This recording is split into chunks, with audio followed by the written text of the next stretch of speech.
Assalaamu calaykum. Waa mar kale iyo muuqaal kale. Muuqaaladeen inaan kaga hadalno nutrition-ka ama nafaqeynta ama qofku markuu sooman yahay cuntooyinka wanaagsan in lagu afuro. Dhammaantood cuntooyinka aan ka hadli doono inaad wada hesho muhiim ah, laakiin mid ka mid ah ama laba ka mid ah hesho waa muhiim. Haddaba cuntooyinka ka muuqda shaashada waa cuntooyinka ay ku yar tahay maadada coloride loo yaqaano. Maadada coloride waxaa ku jirta cuntooyin fara badan, laakiin cuntooyinka ku yar tahay waa cuntooyinka kaga muuqda shaashada. Haddaba maadada coloride faa'iido caafimaad bay noo leedahay, dhibaato caafimaadna way noo leedahay. Haddii aynu ka horeyno dhibaatada caafimaadka waxay keentaa inuu culayskaaga bato ama overweight waxa loo yaqaan aad noqoto ama obese waxa loo yaqaano. Sidoo kale waxay kordhisaa waxyaabaha cancerska loo yaqaano, cancerska ama malignancy waxa loo yaqaano. Sidoo kale waxay keeni kartaa waxyaabo chronic ah ama waxyaabo jiitama oo xanuun ah iyo dhibaatooyin caafimaad oo kale way leedahay. Faa'iidooyinka inoo tarto maxaa ugu horeeya? Kow, waxaan ka helaa energy. Laba, waxay noo ilaalisaa garaaca wadnaha ayay noo kantarooshaa ama noo maintain garaysaa. Saddex, waxay noo ilaalisaa neefsiga sanbabada ayay noo ilaalisaa. Intaa waxaan kaga hadlaynay maadada loo yaqaano coloride. Waxaynu gali doonaa iminka waxaan u gali doonaa cuntooyinkii kale ee u wanaagsan xagga afurada ama waqtiga Ramadaanta. cuntadeena koobaad ee aan kaga hadlayno barnaamijkeenan waa sweet potatoes ama waxa loo yaqaano baradhaha oon alaaba ku darsano waxyaabaha hilibka ah ama qudaaraha aan samaysanayn. cuntadeena labaad waxa loo yaqaanaa beetroot ama baytraafka waxa loo yaqaano weeyaan eed cuni karto xilliga Ramadaanta. cuntadeena saddexaad waxa loo yaqaanaa guiona. markaa guiona waxaa laga yaabaa in laga helo dalkeena isagoo la soo dhoofiyay. cuntadeena afraad een ka helo waxaa loo yaqaanaa oats. cuntada wanaagsan ee afraad weeyaan ee xilliga Ramadaanta la isticmaalo. oats baa loo yaqaanaa. waa cunto ah carbohydrate xilliga Ramadaanta aad u wanaagsan inaad cunto. cuntadeena shanaad waa bariiska caadiga ah inaad isticmaasho isna way fiican tahay, isna waa carbohydrate inaad isticmaasho way fiican tahay. cuntadeena lixaad waxa weeyaan banana loo yaqaana ama muuska. isagana inaad shiidato ama inaad caadi u cunto ama bariiska ku cunto xilliga Ramadaanta isagana aad buu u fiican tahay, waana carbohydrate. cuntadeena toddobaad waa mangoes waxa loo yaqaano ama waxa loo yaqaano cambe lafta inaad isticmaasho xilliga Ramadaanta markaad afurayso inaad shiidato isna aad iyo aad u wanaagsan yahay. cuntadeena sideedaad waxa weeyaan tufaaxa waxa loo yaqaano ama apple-ka waxyaabaha afka qalaad lagu yiraahdo. isna shalaan sheegnay oo isna vitamins badan ayaa laga helaa oo cuntadeena shalay ka hadlaynay ayuu ku jiray, markaasna inaad shiidato isna aad iyo u wanaagsan yahay. cuntadeena sagaalaad waxaa berries baa loo yaqaanaa berries oo waxaa laga yaabaa inaanan dhulkeenan Soomaalida ka helin, laakiin waa cunto xilliga Ramadaanta inaad ku afurto aad iyo aad u wanaagsan. cuntadeena tobnaad beaniska weeyaan ama digirta, iyadna aad bay wanaagsan tahay inaad isticmaasho waqtiga Ramadaanta ama aad ku cashaysidba.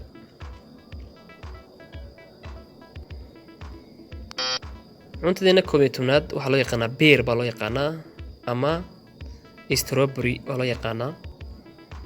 waxaa laga yaabaa in dhulkeena si natural ama looga helin, markaa isna uu fiican yahay xilliga Ramadaanta inaad ku afurto isagoo shiidan ama aad ku cashaysid. cuntadeena 12aad waa avocado. avocadada iyada si dabiici ah looga helaa dhulkeena, iyadna inaad isticmaashay aad bay wanaagsan tahay oo shalaan ka hadalay iyadna faa'iidada ay qofka u leedahay. cuntadeena 13aad waxaa loo yaqaanaa almonds ama almonds baskade loona yaqaano yicib baa loo yaqaanaa yicib. waxaa laga yaabaa inaan si natural u helo, waa laga yaabaa isagoo la soo dhoofiyay oo la soo moorgareeyay xilliga Ramadaanta inaad isticmaashana aad iyo aad buu isna kugu wanaagsan yahay. cuntadeena 14aad waa carrot ama waxa loo yaqaano dabacasaayo yaqaanaan marka isagu wuxuu ka kooban yahay vitamin A oo kale muhiim yaa ku jira muhiim buu ku yahay oo waqtiga indhaha oo kale hadii ay ku yara daciifaan oo kale isna waa la isticmaalaa isna aad iyo aad buu muhiimad gaar ah kugu leeyahay xilliga aad sooman tahay inaad ku afurto ama aad shiidatana isna aad buu fiican tahay waayo indhaha nuurkooda ayuu soo celiyaa oo indhaha nuurkooda soo celiyaa waxa ku jira vitamin A baa ku jira marka isna waqti kasta iska isticmaasho iyo xilliga rabaanta intuu way fiican tahay cuntadeena 15aad waxa la yaqaanaa chickpeas waa cuntooyin isna aad u wanaagsan xilliga rabaanta isticmaasho oo waxa laga yaabaa inaad karsato cuntadan hortaan ma arag laakiin waa cunto aad iyo aad kugu muhiimsan hadaad heli karayso inaad isticmaasho aad buu fiican tahay marka waxna cuntaa inaad wada hesho daruuri maaha mid kamid ah isticmaasho aad u fiican ama laba intaad heshaba cuntadeena 16aad shalaan ka hadalnay waxa loo yaqaanaa broccoli waa loo yaqaanaa broccoli waxa laga yaabaa dhulkina si dabiici ah uga helin ama aad ka heshidba marka xilliga rabadaanta iyadna aad bay u wanaagsan tahay waa cuntadeena 16aad carbohydrate-ka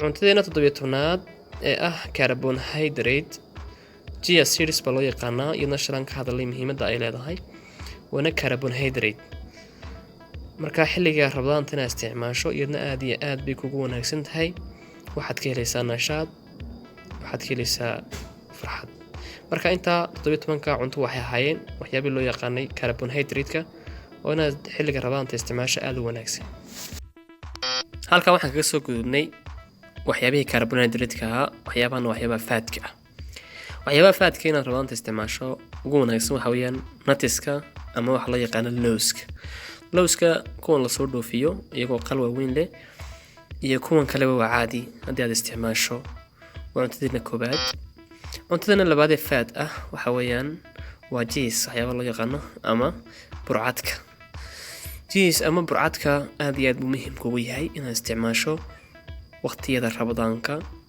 waana fat aad iyo aad muhiim kugu leeyahay cuntadeena saddexaad in la isticmaalo wanaagsan waa eggaska waxyaabo loo yaqaano ama beedka af Soomaali ahaan beedka waana fat iyo proteino laakiin fat ayuu badan yahay marka isaguna inaad isticmaasho waqtiyada soonka ama afuraysid way fiican tahay ama aad ku cashaysid cuntadeena afraad waxaa loo yaqaanaa dark chocolate baa loo yaqaanaa ama shukulaatada madow baa loo yaqaanaa iyadna aad bay wanaagsan tahay inaad cunto waa cuntadeena afraad cuntadeena shanaad waxaa loo yaqaanaa fatty fish ama kalluunka dufanka leh ayaa loo yaqaanaa isna aad iyo aad muhiimad kugu leeyahay inaad isticmaasho waqtiyada rabadaanta inaad isticmaasho isna aad iyo aad muhiimad kugu leeyahay aad buu wanaagsan waana fat cuntadeena lixaad ee fat-ka ah inaad isticmaasho rabadaanta wanaagsan waa extra virgin olive oil saliidda loo yaqaano inaad cuntada ku darsato xilliga rabadaantana aad bay kugu wanaagsan tahay waa cuntooyinka ugu wanaagsan inaad isticmaasho waqtiga rabadaanka ama markaad sooman tahay aad cashahaan u isticmaasho ama cuntada aad ku isticmaasho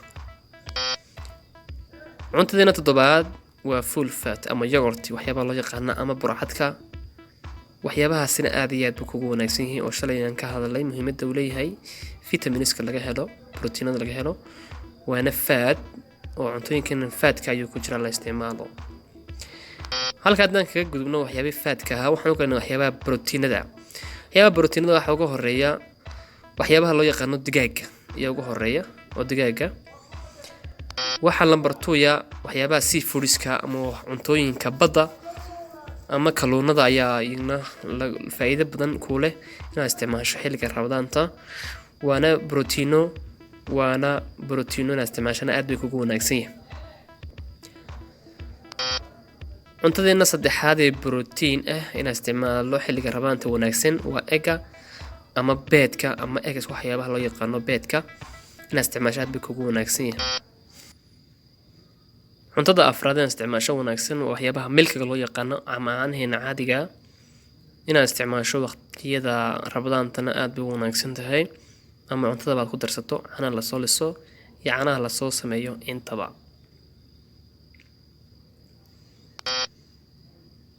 cuntadeena shanaad waa jiis ama armaajada waxaa loo yaqaano, waana protein iyadna aad bay wanaagsan tahay inaad isticmaasho waqtiga rabadaanta. cuntadeena lixaad ee wanaagsan inaad isticmaasho waa legumes, waxyaabaha loo yaqaano ama digirta, iyadna aad bay wanaagsan tahay inaad isticmaasho waqtiyada rabadaanta oo faa'iido badan ayay ku leedahay jirkaaga. cuntadeena toddobaad ee ah protein, cuntooyinkeena toddobaad ee ah protein inaad isticmaasho xilliga rabadaanta wanaagsan tahay, soybeans baa loo yaqaana, waa cuntooyin aad iyo aad ugu muhiima. cuntadeena sideedaad waa whole grains, proteinkana waa cuntada sideedaad ee ugu dambeysa inaad isticmaasho xilliga rabadaantana ku wanaagsan. marka cuntooyinkan proteinada kasoo hadalnay, faadkaan kasoo hadalnay, faadka ah, proteinada ah, carbohydrate-ka inaad wada hesho dhammaantood maaha, laakiin aad laba kamid ah ama mid kamid ah hesho ayaa aad kugu muhiima. marka cuntada waxaan ka hadlaynay minka rabadaanta kuwa ugu wanaagsan inaad isticmaasho aad ugu wanaagsan tahay. insha Allah waxaan ka hadli doonaa cuntooyinka inaad iska ilaaliso aad u fiican tahay. waad mahadsantihiin la socoshada barnaamijyada iyo qaybteena nutritionka aan soo gelino halkan. si aan uga sii badino waxaan ka codsanaynaa inaad subscribe noo saartaan, like, share. waad mahadsantihiin. wabilaahi tawfiiq. assalaamu calaykum waraxmatullaahi wabarakaatuh.